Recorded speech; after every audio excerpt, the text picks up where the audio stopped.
most of us have to do a lot of steps to change things in our lives. And the first step is a step usually that nobody can see, which is that we start tuning in inside of ourselves to what's going on.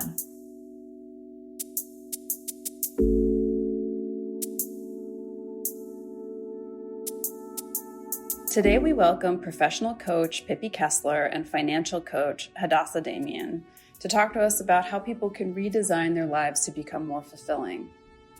We highly recommend checking out their podcast and workbook, Have a Nice Life. So here's our conversation with Pippi and Hadassah about how to have a nice life.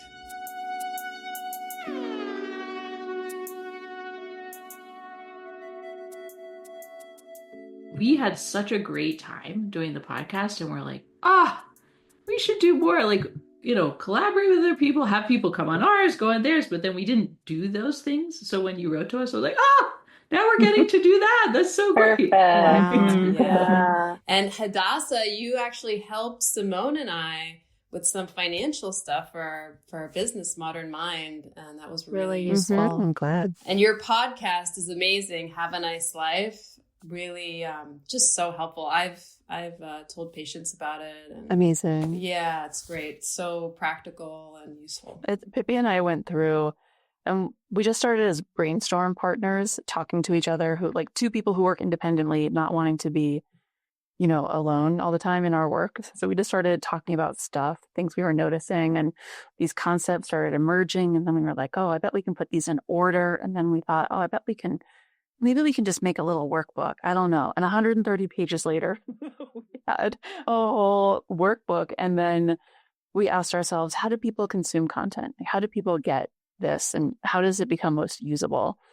And then we were like, well, podcasts. I don't know if people are reading these days, or if that's the primary way that we can get this information out to people. And how do we make something that is more consumable and accessible and meets people where they are? Because so much of our goal in writing Have a Nice Life was to meet people where they are. So it just made absolute sense to go back over our workbook and break it up into sections and make a podcast of it. And luckily, Pippi is both a genius and hilarious. So it was completely fun to do.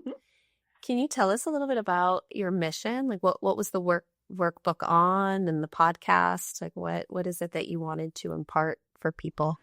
Well, as Hadassah was saying, we were noticing that there are these themes that we both heard in our work. And, we do things that are connected, but also different. So, a lot of times if people are talking to Hadassah, they want to talk about money. And a lot of times if people are talking to me, they want to talk about leadership or their careers. But they're connected, because if somebody's talking to me about a career, then at a certain point they'll say, and I don't even know if that salary is enough for me because I don't know about that money stuff. And then over the years, I would say, you should go talk to Hadassah. So they're connected. But we were talking to each other. We saw there were these themes that we were hearing in what people were describing about their lives. And one of them was describing this theme of, I don't even really know what I want. And a lot of times people don't know what they want because of really good reasons. And I'm sure in the world of psych, there's a lot of reasons why somebody might not know what they want. But we were thinking about if part of why you don't know what you want is because of systemic oppression or systemic barriers, is because of traumatic experiences that you had. We wanted to make something also that would help people who didn't see themselves reflected in career advice that was just about I'm sure you've always wanted to be in private equity. And now you're going to go get it. It's like, if that doesn't resonate with you, then we were trying to. So that's what the workbook was getting at, was about here's a way that you could try to make some changes in your life. If when you asked yourself, what do you want? Your answer was, I have no idea. It doesn't seem realistic to even ask that. And then if you could get through that of getting more information about what you wanted, what would you do if you were also the kind of person who also sometimes didn't feel so confident taking steps to try to make changes in your life? So that was the history of the workbook. Yeah. And I think we also, because we come from and work with people who are in movement, in activism, in nonprofits. We also saw a lot of patterns in terms of cultural norms that really related to people feeling like it was possible to have a nice life or feel like, and that's where the joke comes in, but truly in terms of people feeling like they couldn't even imagine having a job that had a good fit for them time wise or being paid enough money to save money. And it was this kind of interesting sub pattern that we would both see with people that we would work with, right? This kind of assumption that, of course, work is a grind and you're overworked and underpaid. And of course, it's just going to be impossible. And of course, in this kind of like flip side of the pattern, which would be assumptions about, well, of course, if you make money, you're a bad person. And of course, if you have enough, you're in private equity and you hate the environment. Like there are just all these kind of interesting assumptions and stories that also seem to get into people's way. And I think because Pippi and I both work with folks who are often in worlds where these stories are louder, we were able to come at these stories with some humor, but also a bit more head on, so that if these were the things that were getting in people's way, we could be talking about them. So beautiful. Yeah. It's so powerful.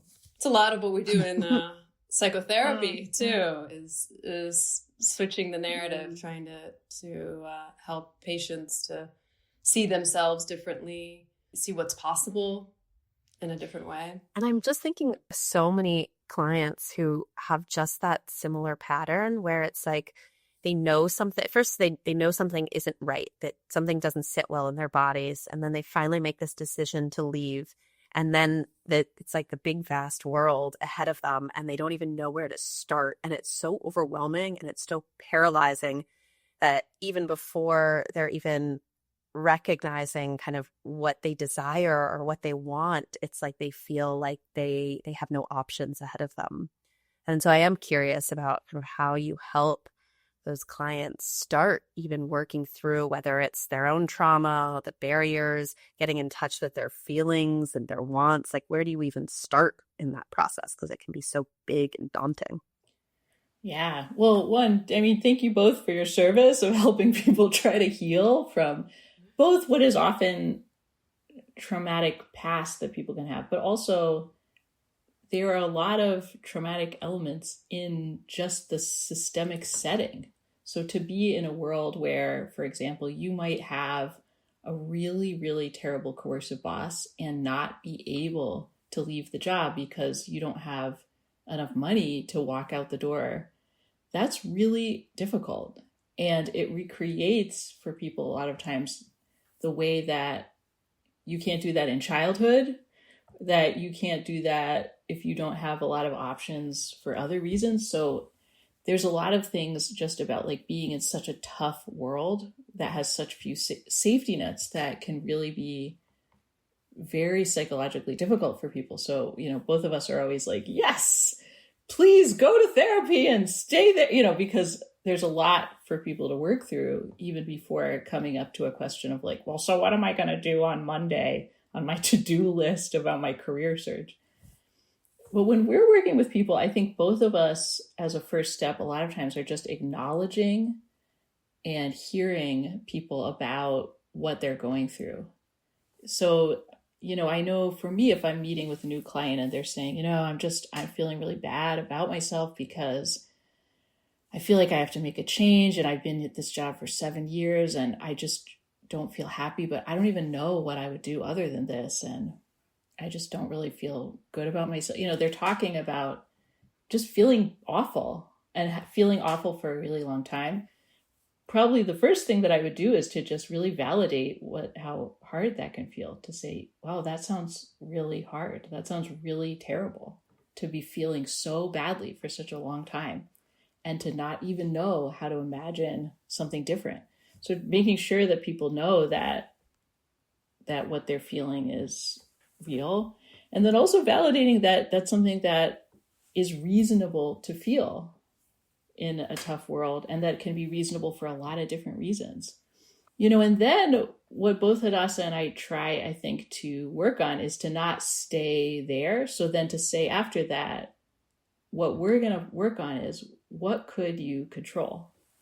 I think about it a lot like the game Jenga, with the little blocks. So it's like when you're playing Jenga, there's something that people know how to do, which is like you're like go around and you tap on the blocks. And some of them don't move and you don't lose a lot of sleep over them. What you're looking for is the ones that move a little bit. And it's like in career coaching, and I think also in what Hadassah does in financial coaching, that's what we're looking for. What are the things in your life that you could have some control over? Some things that could like wiggle or move that you could experiment with. And if you listen to the podcast, then you might have heard that there was an episode that was about trying to figure out what you want when you really don't know. So Hadassah in the podcast talks through an exercise that's just about imagining a better life. And then I talked through an episode on the podcast called the I Don't Have a Vision Board, which is about basically making an art piece about what your dream life would be if you really didn't have to have it make any sense or be real. So the example I give in the podcast is that when I did that, I was like, I wish I could be just like a brain in a jar. I wish that I could like help people with my brain, but I was in a jar, like surrounded by cotton balls, like in the woods. I was like, but this isn't real because I live in New York City. I do a kind of job that's like in-person public speaking. I don't even know what the hell I'm talking about. But what we're doing right now, so like right now we're all on the Zoom screen and like I'm a brain in a jar. That's what I do. I like meet with people on Zoom and I talk to them and I help them, but I'm like in another physical place and I'm in the woods. It's like I couldn't really imagine that at the time that I was wanting that. But wanting it is what set in motion a lot of other things that let me eventually get it. So that's the other thing that we're doing when we're trying to start working with people is to try to get them to focus on the what and not the how. To be like, what do you want? Even if you really don't know how you're going to get it, because you don't have to know how you're going to get it in order to try to start getting out. And I wish I could go back and be like, hey, guess what? It's going to get real different.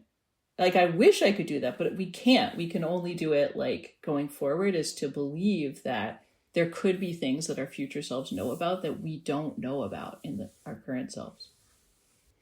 I love that because a lot of the time what I hear when I'm seeing patients and also what I've experienced in my own life is that I'll have had ideas and then quickly a fear sets in. And also a helplessness, like, well, I don't really know how, and also that's scary, and then they like shut down again. But to allow people to imagine, just imagine what in a like global sense, right? Your whole life, not just your career, but your life could look like is very powerful exercise. Yeah, and that thing you're describing, which is that people often shut down the beginnings of a brainstorm like that before it's really gotten going, because it does feel sometimes like if I even let myself imagine it, I'm just going to humiliate myself, or I'm going to want something I could never have. And then I'm going to just feel sad the rest of my life for wanting something foolish like that. Yeah, there's so much, I think, of people's belief about what's possible for them that starts to come in doing this imagination. Something else that connected Pippi and I is that we both include a methodology called design thinking in our work. Design thinking has us do a lot of experiments. And so I bring a lot of like experiment concepts into my work. Like, can we do a thought experiment on this?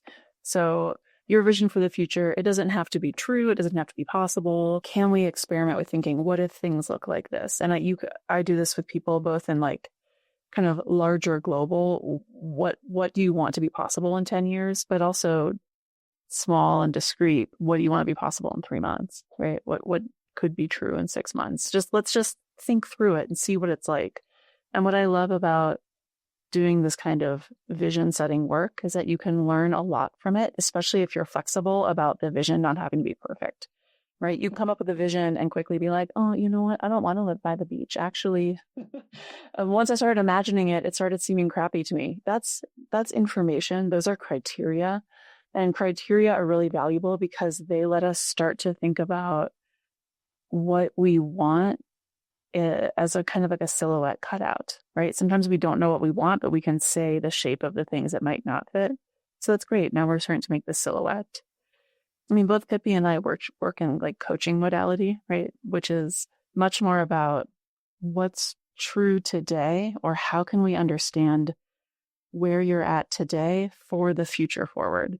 So yeah, again, thank you for working with people on their trauma and on their healing and looking backwards. It's huge, and it's so, so, so important. And it sets people up to be able to work with folks like Pippi and myself, or to be able to face what's uncomfortable and about what's not true today. But a lot of what I do to get people going, yeah, it's like start with the acknowledgement like Pippi was talking about, but then we just start poking at like, well, what's the story? What's the belief? What's the need? What are the criteria? What are all the different ways we can start to understand what you maybe kind of secretly, but maybe shouldn't be so secretly want, so that the path forward starts getting there? Because you don't have to map out the whole darn thing. You just have to have enough desire to change, enough vision for where you're going, and like get the momentum going. I love this idea of experimenting in your work. I feel like it just takes the intimidation out of it, because you could try some, right? If you don't know what you want, you have to experiment to know what it is that you don't want, and finally kind of get on something that lands. So I think that seems so therapeutic actually in of itself. I'm curious how the two of you collaborate together. So, I mean, I know, Pippi, you're doing the career coaching, and Hadassah, you're doing financial coaching. How do the two of you work together? Like if a particular client comes to see you, what might that look like? Well, usually we both do coaching separately. Although hearing you say that, I'm like, sometime we should do it together. That would be so fun. Yes. Yes. But you both have a different approach and background. Like it sounds like that. I mean, I think the two would go so well hand in hand. Okay, you get a commission from when we start working this. When we put out our shingle of like Hadassah and Pippi's combo mambo. You know, a lot of times, as I said, I will refer people to Hadassah because they're like, and then what about the financial part? And I'm like, for that, my friend, I must refer you to someone who will give you a better idea. But when we went to collaborate on Have a Nice Life, we didn't start there. And this is actually a kind of like meta example of the thing that we talk about in our work when we're talking to people about career changes. So it's really unusual that babies come out of the womb and are like, I want to be a pediatric oncologist. It's like really rare that people know from really early on, like some specific career that they want to do. And also because of many layers of social determinants about what jobs you hear about when you're growing up, like what your grown-ups do, what people in your community do. Is everyone in your family doing service industry jobs? Then that seems like that's what people do for jobs. So people don't know usually from when they're little about what job that they're going to do. And they feel bad about that when that's actually really normal. So one of the things that we are trying to normalize for everyone is it would be normal if you had to do a lot of experiments and a lot of starts and stops before you figured it out, because why would you know that? And Hadassah likes to say, well, we eat our own dog food, like that, the saying of like, we try to also do what we're encouraging people to do. So when we started collaborating together, we were like, we don't know how to. And that's normal, because why would we know? And then we tried some things that didn't work. So we tried writing an article together, and it was hard actually, because we had different voices and different things to say. And it took longer for us to try to write a paragraph in a shared voice. So one of the things we found out was that it was much faster if we spoke in our own voices when we wrote together. But we had to find that out by trying. We also tried doing a free public workshop as an experiment. That was one of the worst workshops I've ever done. It was horrible. People hated it and we hated it. And so that was another thing, was we were like, no. But we had to try those things to figure out how to collaborate together, which involved one, that we wanted to write in a way that was like a layer cake or like a club sandwich. And also that we wanted to do a modality of sharing what we were talking about that was less annoying than a workshop with everyone yelling in the chat all at the same time. And I think the other piece of this too, plus one, all of that, is that we we kind of had this heart of the matter of knowing that we wanted to figure out something to do together, and that we had ideas that we shared, and that we had patterns that felt important to talk about. The end format has always felt less important than knowing that there is some way that we can put our brains together and put something good out. And that's actually made it really fun. We wrote a whole workbook and we were like, oh, whoops, this should have been a podcast. Great, now we have both. And that's great. I love hearing about your journey because I feel like Sina and I have had such a similar process of wanting to collaborate and that being the priority, and then our collaborations being just a series of experiments. Some failed, some successful, but it's like we're still on that route of figuring it out and ever evolving. Awesome. And it's been really fun. And I mean, part of the reason it's fun is because of our collaboration. Yes. Because I love you, Simone, and we have a lot of fun doing it. And I could also see how for somebody who's making career change, it can be really stressful. Like, how do I even go about doing an experiment or prototyping something? I feel so grateful to have a partner in crime in my career. But yeah, I could just imagine, as an individual, it would be harder. And I guess there's a question in there. Like, I wonder what advice you have for individuals in terms of how they approach these experiments. One thing I think actually is just around what you just said, which is that it is more fun and less scary to do experiments when somebody's with you. And it doesn't have to be someone you're paying to be with you. It can be, like that's something, right before I came on here, I was started with a new client. She said, what is coaching? And I said, well, it's all these different things. But one of the things is just, I'm going to be with you while you're trying out different things and trying to care about you and trying to use my brain to think about your life. And that's makes it sometimes easier when we feel scared to do something by ourselves. So I think one piece of advice for that is that when people are noticing, one of the things holding me back is that I feel really afraid to do experiments. It could be for them that some of what makes it less scary is just having somebody who cares about them with them, whether it's a therapist or a coach or their sibling or a friend or a group of people who are all trying something together where, you text everybody. Any of those things I think can make it less stressful. Something I do a fair amount of with people is setting experiments that are safe to try. We can tune down an experiment until it's tiny enough that it feels like, yeah, totally, and build up from there. And some of that is building your willingness to experiment muscle. Some of it is building your willingness to think of something as an experiment muscle, right? And one of my favorite phrases is we don't learn from experience, we learn from reflecting on experience. And so when we get into that practice of actually saying, yeah, what happened and then what, that's a muscle that we can build. And different people are tuned to feel nervous at different points, right? So for example, sometimes with finances, right? If somebody's trying to figure out how to get in the habit of saving money or wants to start a retirement account, I don't build these accounts for people, but that's not usually the problem that they're coming to me to solve. The problem is much more frequently, I feel nervous trying to figure this out. I feel stressed that I have to do it. Well, my friend, what's an amount of money that doesn't make you feel stressed that you could open this account with? Is it $10? Is it $50? Is it $100? What is it? Everybody has that number somewhere in their mind, right? And when we can agree on a number that doesn't feel risky, then they can go through and do the learning they have to do, which is, what does it feel like to transfer this money, do the research for an account, right? We take away one of the barriers. And that's a very practical example, but I think there's lots of ways that we can think about making experiments right-sized that feel available for people to try, right? If you feel nervous reaching out to a stranger to talk to you about a career that they have that you're curious about, there's usually a smaller version that you can get to first. I see Pippi nodding.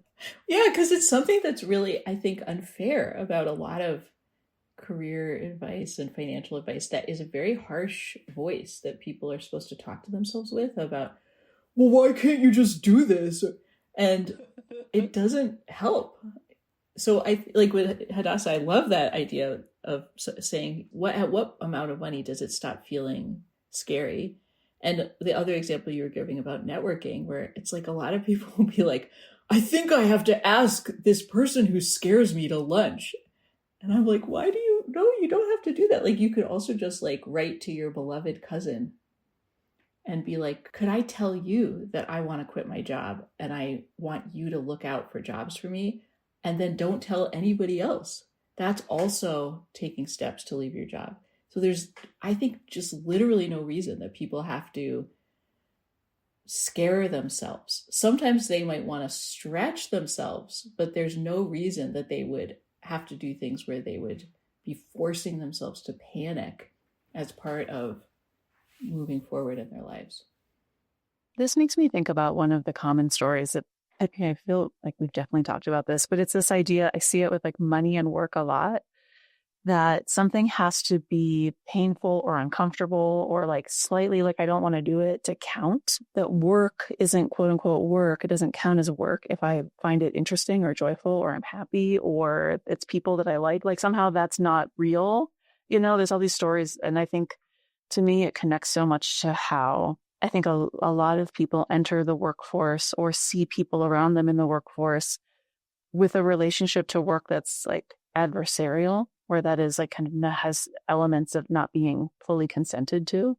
And we really either see or experience a lot of discomfort and pain in relationship to work. And so then we start to assume, okay, well then all things that are actually work must be uncomfortable or painful or hard, or I have to talk to somebody who scares me, or it can never be interesting. You know, like all these things kind of get attached to this concept. And yeah, I certainly see them show up when it comes to experiments, but I love experiments because they're also a moment to then poke at those things, right? And say, hey, like what was happening? Why does this feel like you can't do it? And again, from a coaching stance, that's exploring the story that was to unlock the person who's going to be, right? To unlock the way forward. Also, both of us, in saying you don't have to do things in the most unpleasant way you could think of, we're not saying, well, this is easy or the situation is good. It's one of the things that I think is part of the paradox about trying to make your life better in a bad situation, is that it's not invalidating that the situation is bad to try to start doing better or feeling better. It's like if it was raining outside and there was like a bench under a roof and you were like, well, I can't go sit under there. It's raining. It's like, no, you can. You can go sit under there while it's raining, and it's still raining. It's just you're not going to get as wet. So it's in the same thing. It's like, yeah, inflation is really hard and capitalism is really hard on people. And a lot of jobs are really abusive and bad and coercive. And if you see any bench under any covered areas, go sit under there. Like, don't stay under the rain being like, yes, I simply couldn't. It's like, yeah, you can. And you got to go under there. Like, that's, I think, the part that we're trying to focus on. Not the part that you can control, which is that it's raining and you're in capitalism and it sucks. But the part that you can control, right, which is like where you put your body in that situation. And the belief that somehow the bench isn't for me. Yeah. The bench is there. The bench is there. Right. Yeah. I feel it's so nourishing to hear the two of you speak in this way, like really giving people permission to take care of themselves in the process of doing something that is difficult and is stressful, you know, but that you can also be kind to yourself, find comfort in that. Yeah, totally. Absolutely. I also see a lot of financial phobia in my work. People who are just so scared of even examining their money, their income, their budgeting, and who just avoid it, but then live in this place of fear. And sometimes that fear might be real, like they're spending too much than they have. And sometimes it might not actually be based in reality, but they just don't even want to look at the numbers. And so I think part of so many people fearing choosing a career that might be something that they're passionate about is also, will I be able to monetize that? Can I do that? And then this just complete, like there's something about even going into a space where they're creative or they think they're doing something that they love that feels like it can't be monetized. And I see, especially like working with people on money, I see so much of that. And two things come to mind. One is something I'm often saying to people is that we don't have to like the numbers for them to be useful for us. you can go figure out what's on your credit card. You don't have to like it. It is, however, information that you can then do something with. And I think to your point, Simone, sometimes I think there's this feeling, this felt sense that if I don't examine what's happening with my income and my expenses, then I get to be less responsible for what has happened and what has transpired because I didn't really know. I couldn't tell you. But then we lose the opportunity to be so much more dialed in to create what we want, to your point, right? Like I work with a lot of people who want to make a career change or start a creative career or building a new business. And they're asking questions around, variations of, can I change to this? How will it cover what I need? Is it possible? And figuring out about how much money you need for your basics and how much money would let you have your basics plus, whatever you want to call that, and how much money would be abundant for you. Those are all discoverable numbers. You can estimate those numbers. And I think for some people, figuring out that minimum part feels scary because if we are not earning that kind of minimum, if we have a mismatch there, then we have to acknowledge that we're not meeting our needs. And right, we are now responsible for what we've learned. But I also think it can be scary to figure out this enough number. And I work with a lot of people on figuring out, well, what would actually be enough money? This is findable, right? What's your housing? What are your bills? What would you like to save for? How long would you like that? Are you hoping to put money for retirement? It's a discoverable number for people. And it's really powerful because it helps you set a target. And it's also uncomfortable because we live in a world where you can't just snap your fingers and suddenly you're making that amount of money, right? You then become tasked with making decisions, whether that is crafting a career path that gets you towards that, or making a decision to say, I'm not going to do that right now, but I'm going to do it on purpose because I'm going to pursue working part-time so I can write my book or whatever, right? But the thing that is powerful about that is that now you're the agent of decision-making in your life, as opposed to a kind of like numbers cloud that that part feels so much more scary and stressful to people than to have a couple target numbers in mind and then be able to say, yeah, I'm going to go for this, or no, I'm not going to go for this right now. Right. That would be so helpful for couples. I mean, I see a lot of couples where they get into fights about money a lot. Do you work with couples around financial? Yeah, I work with a lot of couples. And a lot of it is this, like, what's happening and what's our kind of target shared budget, wherever that looks like. You can also set criteria around, do we want to share everything? Do we want to share certain things? Okay, let's articulate what those are. And then everybody gets to figure out how to cover their needs otherwise. And we can also look and say, great, look about how much money is the cost of what you're sharing, monthly, annually, whatever. Okay, great. Where should that money come from? It doesn't have to be 50-50, but what's the agreement? Like a lot of couples money work is about transparency, right? And taking things often that are out from behind. Often like one person is managing the credit card or paying all the bills, and the other person doesn't necessarily have insight into what's happening or the frequency. So it's a lot about taking things kind of off these shelves, right? Opening some cupboard doors and putting them all on the same shelf just to say, great, like, how do we want to actively choose to kind of have our internal couples governance around this? That's real couples work right there. I'm sure a lot is revealed in that process. Mm-hmm. Yeah. But trust, I need people who are in or have gone through couples therapy to be able to show up to that conversation, because there are uncomfortable moments, right? And I see people working their communication skills, and I see them working their like pauses. I love doing couples work around money because nobody has to be good at everything, right? And you have a built-in cheerleader or cheerleaders, depending on, how many people in your partnership.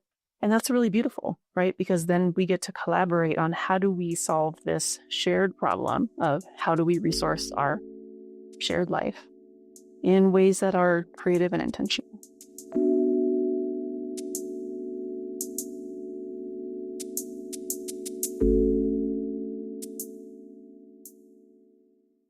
Hi, LoveLink listeners. Our group practice, Modern Mind, is located in New York City with offices in Brooklyn and Manhattan, offering in-person and virtual psychotherapy. We provide individual, couples, and group therapy, as well as ketamine-assisted psychotherapy in conjunction with a psychiatry prescriber. Therapy is a powerful experience that can transform your life and help you live it to its full potential. We're here to help take you where you want to go. To find out more about our practice, visit www.modernmind.co or email info@modernmind.co to be connected with one of our therapists. So we talked a lot about visions and career changes and how you approach that. I'm wondering about career ambivalence, and maybe this is more of a question for you, Pippi, but how do you work with someone who's really feeling uncertain about whether to stay or to find a new career? Yeah, that's a great question. Well, I think one of the things that's helpful for people if they're not sure about whether to stay or go is to know that staying and going, they're spectrums. They're not a toggle switch. So in the coaching methodology that I learned, which is designing your life, which comes from these design thinking Stanford guys, they wrote another book that was called Designing Your New Work Life. And it was talking about some of these things about work. And one of the chapters in that book, if you're curious about getting more into that, is just the idea that within the job that you're at, you have a lot of options. So you can sometimes stay at a job that you're in and redesign how you are at the job. And that also has its own spectrum of options. So it could be that you're asking to move departments. It could be that you're doing what is called in my field job sculpting, trying to basically have more of the things you like in your job and less of the stuff you don't like. It could be that you're actually going to try to train in something to prepare for being in a different role. So you might you're going to your boss and you're like, what if I got trained in this certain type of database and then could I have a different job? Sometimes it's that you're training to do something different. But other times it's actually that you do know that you want to go. And in order to do that, there's a lot of different things that people need to be able to do. One is that people need to be able to hear themselves feel and think things. And this is also, again, where the kind of intersection of what you might work on with people therapeutically and we work on, which is how do you know what you think or feel? And how do you know what your boundaries are?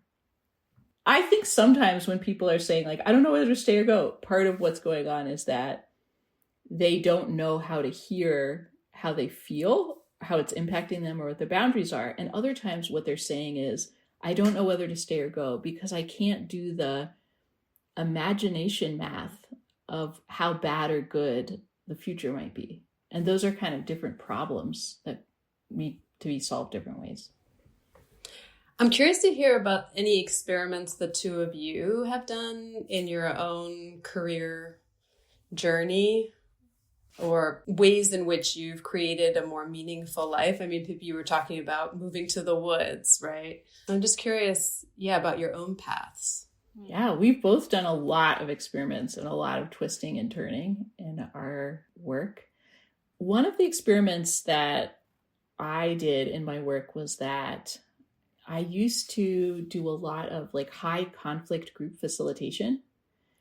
And that seemed like a pretty good guess for me about something I would like to do because I love facilitation and I love people. And I also think that conflict management is really interesting and mediation is really, really interesting. So I did that for a long time. And when I did that, what I saw in myself was that it was very emotionally expensive for me. It made me feel horrible. And it made me less able to do my other work. And that the other thing was that it pushed me around something that I really, really needed to continue to working on in myself as a person and as a practitioner, which was allowing people to suffer when I could not fix it. So it helped me understand that even though it was a good guess for that to be a part of the scope of what I worked on, that what I was finding in doing it was that it wasn't the best for me in terms of the big picture of my life and work. So I retired. And so now when people send me an email that's like, hey, our group is in crisis. We're throwing pies at each other. Please come tomorrow. We're going to blame you if you can't fix it. I just get to write back to them. Oh, I'm so glad you're seeking help. And I have retired. And I'm going to refer you. And then I hope I'll live a longer time than I would have otherwise. I love that story because you gave yourself the time that it took, which is whatever amount of time was right for you, to learn, to take your learning from that, right? Some experiments are short and some are long. I'm thinking about 2 different experiments that I've run. I did a big experiment moving from working in the nonprofit / like community civic technology sector to what in my mind was corporate. But once I got there, it wasn't. But that's not the point. I had to, in my mind, be willing to take what felt like a corporate job and come up with all these different. I had to confront my stories about what it meant to be taking a corporate job from nonprofit. But I had done a lot of deep rethinking about what are my gifts, what are my skills, what do I want? Like I had used Danielle Laporte has this like kind of framework for thinking about what you want to do. So I like used one of her things. It was enough for me to get information about the skills that I wanted to pull forward, which for me at that time were around facilitation and technology. And I kind of found this weirdo job. I was like, oh God, I know that I wanted it had hit my money criteria, and I had to get over myself about the type of organization that it was to hop over to it. And it ended up being one of the best jobs I've ever had. I had such a wonderful weirdo boss. I got to fly all over the world. I worked with really smart people. I learned a ton, but I had to set these criteria and then be willing to like try this other thing. And for me, the experiment was, are these the right criteria? And I was right that they were. I was hitting them with that job. I never would have left it. They shut down the design department, or I'd still be there. But the other experiment that I ran more recently was much more targeted. I'd had a couple like full-time jobs and then much bigger like anchor clients, and I wanted to be much more autonomous in my work. So the challenge that I gave myself was that I wanted to be a better boss to myself than the best boss I ever had. And that was a really fun experiment to run because it made me take a lot of time off. If I was going back and forth being like, oh, I don't know, is that too much time off? I'm like, if I was bossing myself right now, I would be like, go take more time off, right? What would my best boss say? It was a really fun question to ask myself. And the experiment was also kind of exploring the tension between what was my instinct for how I was working and what would, quote, best boss tell me to do. And best boss was always like more empathetic and wanted me to rest more, you know? And so like it helped me retune some of my instincts in ways that felt really healthy and useful. I love that concept of best boss. I'm gonna use that with myself for sure. So I guess to wrap up, a kind of final question would be, is there any other pieces of advice you would give to our audience around creating a meaningful career for themselves? Well, I guess what we recommend to people isn't that they do one thing, but that they do like a Candyland board of different kinds of things. Because it really just isn't very normal that somebody gets hit by lightning and then in the next frame everything's different. I just watched Back to the Future again. My niece had to watch it for school and we watched it. And in Back to the Future, at the end of the movie, everything is just bam, different. It's like because the past changed in the movie, then everything's different. And that's part of why that scene is really satisfying, because I think a lot of us wish that there was just basically one plot point that changed everything.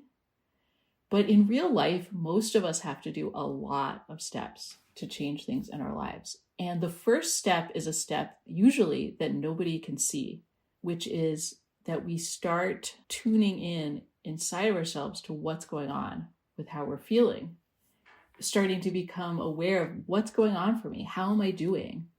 Is this okay with me? Is there anything that is a part of myself that I've put in the freezer that I wish I could take back out?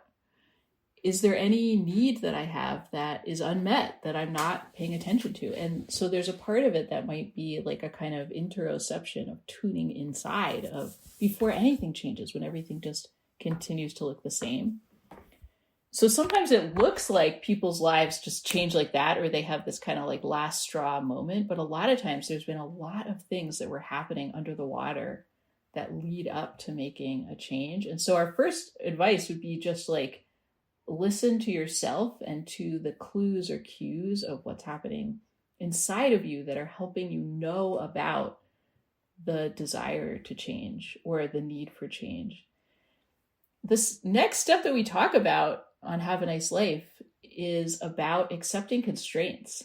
And that part can be really painful and involve a lot of grief, because sometimes we really don't like what the constraints are. They're about accepting what we are like and being different than maybe we imagined we were going to be like, or what our siblings are like, our friends are like, or what other people are like. It's about accepting the time and history that you're living in. It might be saying like, okay, yeah, so there was a time when broke artists lived in the West Village, but it's not now, is it? So it's also about like saying like, what time in history are you living in? What's going on? There's also parts of that are about all kinds of accepting constraints, like about accepting climate change, about accepting the political situation that we're in, about accepting all kinds of stuff. And then from that, having the support, the companionship, the courage, the self-comforting to get through taking the risk to brainstorm about what a person can control. Saying, this might actually be really hard for me to even try to think about what I can change within these constraints. And I might need a lot of love and care to do that. I might need literally people sitting with me. I might need to take a really long nap before and after I do this. But if I'm reverent to how hard it might be for me to try to brainstorm, then I might be able to get through that. And then after that is usually a lot of experimenting, which involves failing. Like, which involves like no's and misses and like, no, it wasn't that, or like, well, that was a disaster. And that part is hard too. So also people a lot of times need a lot of care to get through experimenting. But if a person is willing to do all of that and to, as Hadassah said, really reflect on what am I learning as a scientist as I do these experiments, then the rewards are amazing, which is that over time, a person can kind of walk up a spiral staircase to something totally different from where they were coming from. And I know I have a lot of respect for people walking that staircase, and I think all of us really do, because this is not easy. Like, none of the steps are easy. So that's kind of my big advice, is like, have reverence for yourself and other people for how hard every step of making a change is. And then my other advice is, and I think you should do it. Like, I think that you should try some of the steps about trying to see if you could change anything that you want to change, because I think it's worth it to go through some of the suffering of changing. Sometimes, not always, but a lot of times. And that makes me think about the last chapter in our workbook, or the last episode of our podcast, which is, it is totally normal to make big changes and live into them for a while. And then after a while, which will look different for everybody, maybe find that you want something else to feel more satisfied, or to meet your needs, or to meet you where you are at that point in your life, or at that point in history. And that's normal and okay. And going through the process of learning what you need to change and to try things, that's a transferable skill, right? Like, once you learn that, you can keep going back to those ways of trying things on. It's not easy, but it's never as hard as the first time. So yeah, +1 on Pippi. Try it.